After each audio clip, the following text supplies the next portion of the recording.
আন্তর্জাতিক বাংলা খবরে আপনাকে স্বাগতম। শুরুতেই সংবাদ শিরোনাম, এরপর বিস্তারিত। শুরুতেই জানিয়ে দিব, ইরান আমাদের সম্মান করে, ট্রাম্প। এরপর জানিয়ে দিব, যুক্তরাষ্ট্রের বিরুদ্ধে পাল্টা পদক্ষেপ চীনের, বাণিজ্য যুদ্ধে উত্তেজনা। তারপর জানিয়ে দিব, অস্ত্র নিয়ে তথ্য ফাঁসকারীদের খুঁজছেন ট্রাম্প। সবশেষে জানিয়ে দিব, জেরুজালেম ইস্যুতে অভিন্ন অবস্থান গড়তে জর্ডানে সৌদি, পাকিস্তান সহ মুসলিম পররাষ্ট্রমন্ত্রীদের বৈঠক। দর্শক, এতক্ষণ শুনছিলেন সংবাদ শিরোনাম, এখন বিস্তারিত। আপনি যদি যুক্তরাষ্ট্র এবং ইসরায়েলের ধ্বংস চান তাহলে ভিডিওতে লাইক করে চ্যানেলটি অবশ্যই সাবস্ক্রাইব করে দিবেন। ইরান আমাদের সম্মান করে, ট্রাম্প।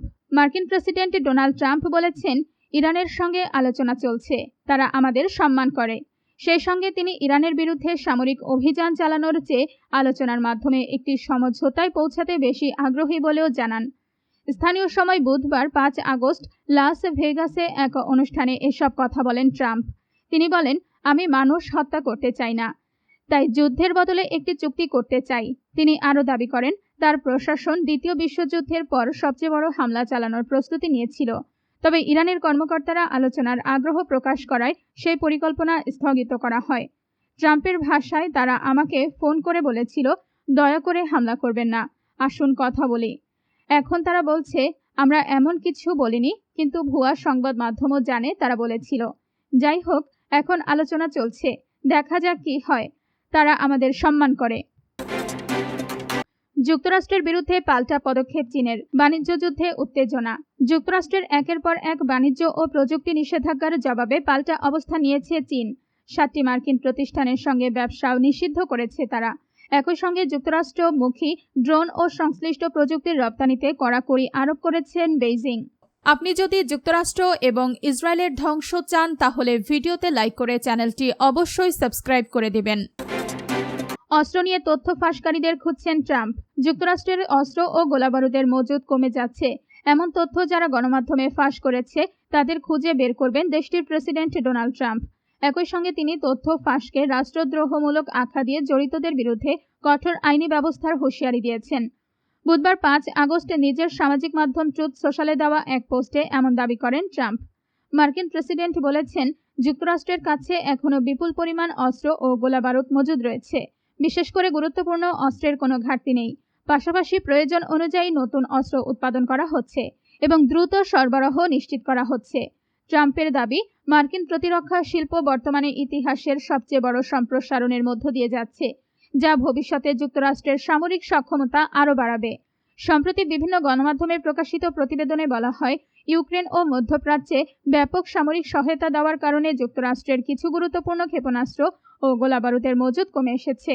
তবে ট্রাম্প এসব প্রতিবেদন পুরোপুরি প্রত্যাখ্যান করে বলেছেন, যুক্তরাষ্ট্রের অস্ত্র ভাণ্ডার নিয়ে উদ্বিগ্ন হওয়ার কোনো কারণ নেই। তথ্য ফাঁসকারীদের উদ্দেশ্যে ট্রাম্প বলেন, এই রাষ্ট্রদ্রোহমূলক তথ্য ফাঁসকারীদের খুঁজে বের করা হচ্ছে, তাদের বিরুদ্ধে দীর্ঘমেয়াদী কারাদণ্ড চাওয়া হবে।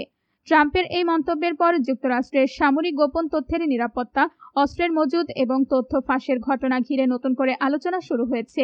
একই সঙ্গে সাংবাদিকতার ফ্রিডম নিয়েও প্রশ্ন উঠেছে। জেরুজালেম ইস্যুতে অভিন্ন অবস্থান গড়তে জর্ডানে সৌদি, পাকিস্তান সহ মুসলিম পররাষ্ট্রমন্ত্রীদের বৈঠক। জেরুজালেমের পরিচয় এবং শহরটির ইসলামী ও খ্রিস্টান পবিত্র স্থানগুলোকে ঘিরে ইসরায়েলের পদক্ষেপের বিরুদ্ধে অভিন্ন অবস্থান নির্ধারণে জর্ডানে বৈঠক করেছেন আরব ও মুসলিম দেশগুলোর পররাষ্ট্রমন্ত্রীরা। আনাদোলু এজেন্সির প্রতিবেদনে বলা হয়েছে, বুধবার জর্ডানের রাজধানী আম্মানে অনুষ্ঠিত এই বৈঠকে জেরুজালেম বিষয়ক আরব মন্ত্রী পর্যায়ের কমিটির সদস্যরা, আরব লীগের মহাসচিব আহমেদ আবুল গেইত ও তুরস্ক, পাকিস্তান, ইন্দোনেশিয়া ও মালয়েশিয়ার পররাষ্ট্রমন্ত্রীরা অংশ নেন। বৈঠকে জেরুজালেমের সাম্প্রতিক পরিস্থিতি, আল আকসা মসজিদ সহ ইসলামী ও খ্রিস্টান পবিত্র স্থানগুলোর অবস্থা এবং ইসরায়েলের নীতির বিরুদ্ধে সমন্বিত কূটনৈতিক অবস্থা নিয়ে আলোচনা হয়। জর্ডানের উদ্বেগ।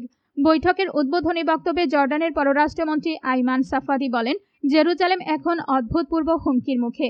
তার অভিযোগ, পূর্ব জেরুজালেমে বসতি স্থাপন, ভূমি দখল, সম্পত্তি বাজেয়াপ্ত, ফিলিস্তিনিদের ওপর বিধিনিষেধ এবং শহরটিকে বাকি ফিলিস্তিনি ভূখণ্ড থেকে বিচ্ছিন্ন করার মাধ্যমে ইসরায়েল শহরটির পরিচয় পরিবর্তনের চেষ্টা করছে।